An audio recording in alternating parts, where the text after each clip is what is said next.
Victoire importantissime des Bianconeri hier soir contre l'Udinese au Frioul. Qu'est-ce qu'elle fait du bien celle-là et qu'est-ce qu'elle est importante au vu de l'affiche qui arrive ce soir, puisque la Roma et Com vont s'affronter.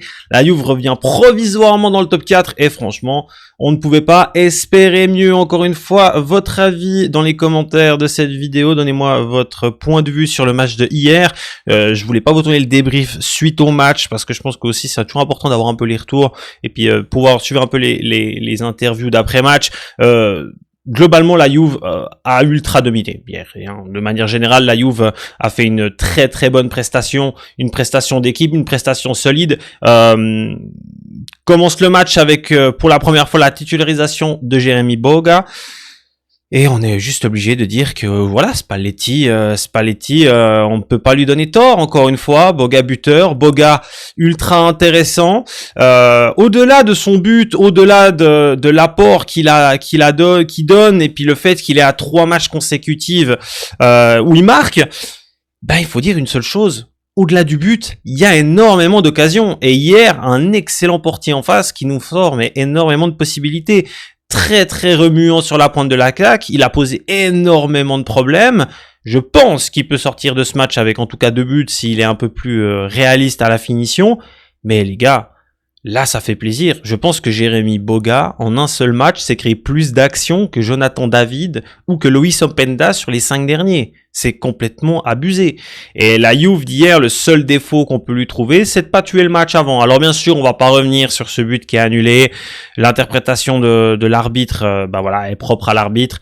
Oui, il y a des buts de l'Inter ou du Milan qui ont été accordés et qui n'ont pas été annulés. Et pour nous, oui, c'est comme ça. Pour nous, c'est comme ça, c'est annulé. On ne comprend pas toujours la décision de l'arbitrage. Heureusement, ça n'a pas de conséquences sur le résultat final. La Juve s'impose.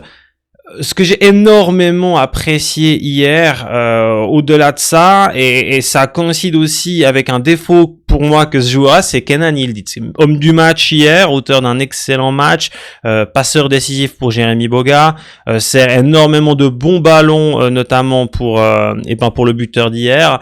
Mais par contre, je trouve que Kenan a un défaut, qui est un défaut, mais il est trop généreux. Kenan est trop généreux. Il doit être plus altruiste. Pour moi, Kenan, hier, s'il est plus égoïste à certains moments, peut-être qu'il marque, peut-être qu'il nous met dans une situation plus confortable, il se rend au service du collectif et il le fait, mais tellement bien que des fois, t'as presque l'impression qu'il le fait trop, en fait. Et le match d'hier, pour moi, je trouve que Kenan doit, à certains moments, être plus égoïste pour pouvoir, justement, mettre en avant tout son talent.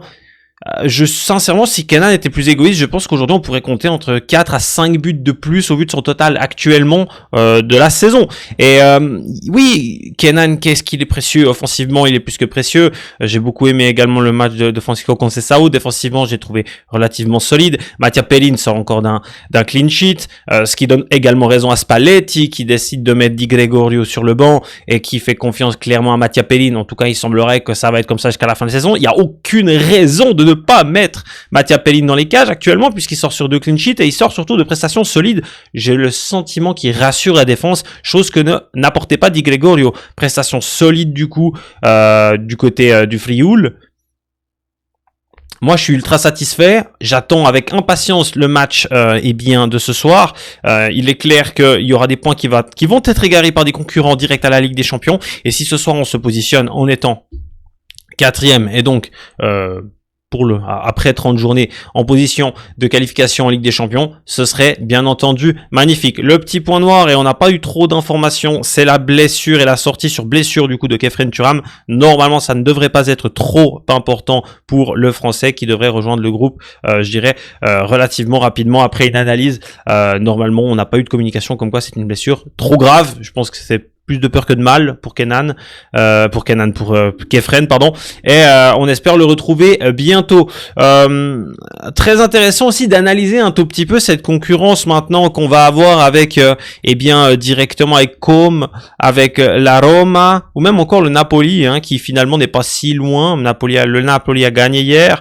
L'Inter fait match nul. Milan peut revenir provisoirement en cas de victoire contre la Lazio ce soir. Donc rien n'est joué encore dans cette Serie A, mais c'est intéressant intéressant de regarder un tout petit peu le calendrier de chaque équipe qui va se jouer pour cette Ligue des Champions, hein. Et c'est vrai qu'en analysant un tout petit peu comme, en analysant également la Roma ou nous, on a un calendrier qui est plus que favorable, hein. Nous, on aura encore, ou encore l'Atalanta, j'ai pas cité l'Atalanta, mais l'Atalanta également, hein, est dans cette course à l'Europe. C'est vrai que quand tu regardes un peu tout ça, tu te dis, ça va être intéressant. Mais en regardant le calendrier, la Juve a plus de chances pour moi de se qualifier, a simplement un calendrier plus favorable. On aura Milan, certes, hein, ça va jamais être évident, mais quand je regarde l'Atalanta qui doit encore jouer la Juve, qui doit encore jouer l'Inter, qui doit encore jouer le Milan AC, je crois qu'ils ont même Naples encore. L'Atalanta a un calendrier très très compliqué. La Roma a également des confrontations contre des gros, dont un derby, hein, sauf erreur. Donc, il y a pas mal de choses qui vont être intéressantes à vivre dans cette fin de Serie A, mais la victoire de hier soir est plus que positive. Maintenant, pour les hommes de Massimiliano Allegri, c'est du repos, hein, avant d'affronter Sassuolo, sauf erreur, dans le prochaine journée. Donc, faudra être à niveau, simplement, et parvenir à gagner ce match qui sera bien sûr importantissime pour la suite, bien sûr, de la saison. Voilà. Pour moi, les points forts du match d'hier, très clairement, et on l'a dit, hein, bon, bien sûr, le fait d'avoir un attaquant qui marque, ça change la donne. Je crois qu'on est tous d'accord là-dessus. J'ai regardé un petit peu, je vais pas vous dire de bêtises, j'ai regardé un peu le calendrier de la Juve, mais oui, c'est bien ça, Solo, qu'on affrontera le 21, hein, le samedi prochain. Qui est une équipe qui peut surprendre, donc on va quand même faire attention, mais clairement, pour moi, les points forts, vraiment les tops de ce match, pour moi, clairement, hein, Kenan, Boga, vraiment très rassurant, très solide offensivement, apporte énormément de choses.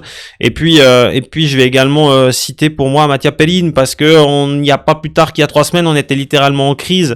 Alors certes, hein, on a plutôt maîtrisé ce match, bonne prestation dans l'ensemble, je trouve, du trio défensif, qui a plutôt apporté aussi une certaine solidité, mais il faut reconnaître que quand tu vois les prestations que l'on a eues, notamment que ce soit avec Di Gregorio contre la Lazio, que ce soit même Mattia Perin contre la Roma, qui nous fait pas non plus un match exceptionnel, sortir de ce match avec encore un clean sheet, une victoire 1-0, avec des prestations solides d'un gardien de but qui rassure sa défense. Voilà, j'ai envie de mettre à l'honneur pour moi Mattia Perin, que j'ai trouvé rassurant. J'ai trouvé rassurant hier et je suis satisfait de pouvoir enfin dire qu'on, sur les dernières prestations, on a un gardien qui apporte une certaine sérénité à notre défense, et ça se ressentait que c'était pas le cas sur le mois de février, qui a été mais plus que compliqué pour les Bianconeri. Donc voilà, maintenant c'est repos. La Juve a le temps maintenant pour préparer son match contre Sassuolo. Faudra absolument bien sûr prendre les 3 points au stadium,